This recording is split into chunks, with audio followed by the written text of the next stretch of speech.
guys, what's going on? It's Tommy with MixStudios.com. Today we're going to talk about converting MIDI to audio. So, converting MIDI to audio it's a pretty good thing to learn, because if, for instance, you're sending the session out to someone like me to mix the song, I might not have the virtual instruments that you have.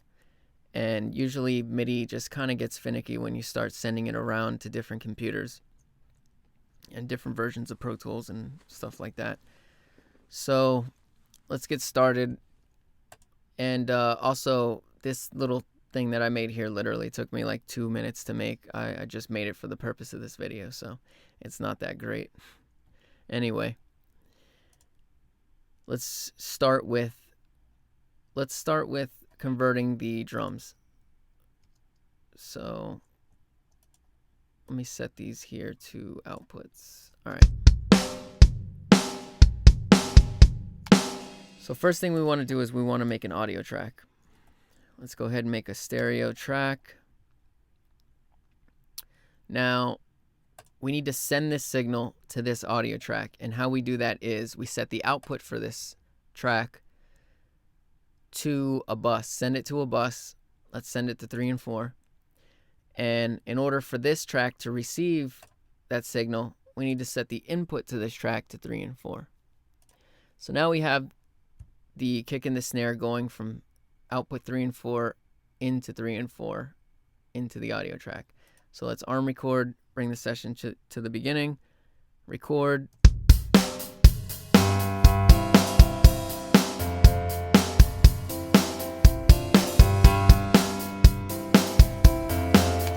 Alright, and there is the audio from this MIDI here. Now, you can either mute this, or you can make it inactive, and you're done. So, that's how we convert one track. Let's go ahead and convert all 5 tracks. So what we want to do is, here, let me go ahead and delete this. So let's come down here and make 5 stereo tracks, and that shortcut was Shift Command N to bring up the new tracks dialog. If you wanted to do that without a shortcut, you can go to track, new, same thing. Alright, so let's do the same thing we did for the first track to the audio track, but let's do it across all the tracks. And what you're going to want to do is you're going to want to use separate buses, obviously, because you don't want the same signal coming into the same audio track. So this one's going to be 3 and 4. We'll set this one to 5 and 6, 7 and 8, 9, 10, and 11, 12. So that's the output. Now all these tracks are going out to these bus numbers here. Now let's, for a quicker way to do what I just did, highlight all the tracks, hold Shift Option Command, and what this will do is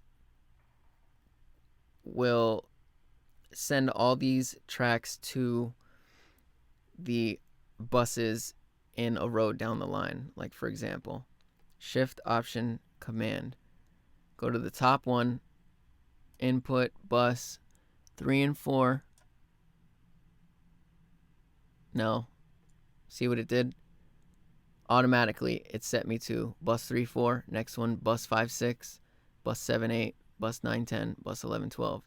How I did that was I had to select the tracks, click on the top one, go to the bottom one, hold Shift, select the tracks, hold Shift Option Command, start at the top, select the top bus that I wanted to start with, and then it brought it down to what I needed here. Bus 11, 12 output, bus 11, 12 input. Alright, so arm these tracks for record. Now, if your Pro Tools doesn't allow you to arm more than one, that is because latch isn't enabled. So go to Pro Tools, go to Preferences, go to Operation, and check latch record enable buttons. That will allow you to arm more than one track. So bring it back to the session start, hit record.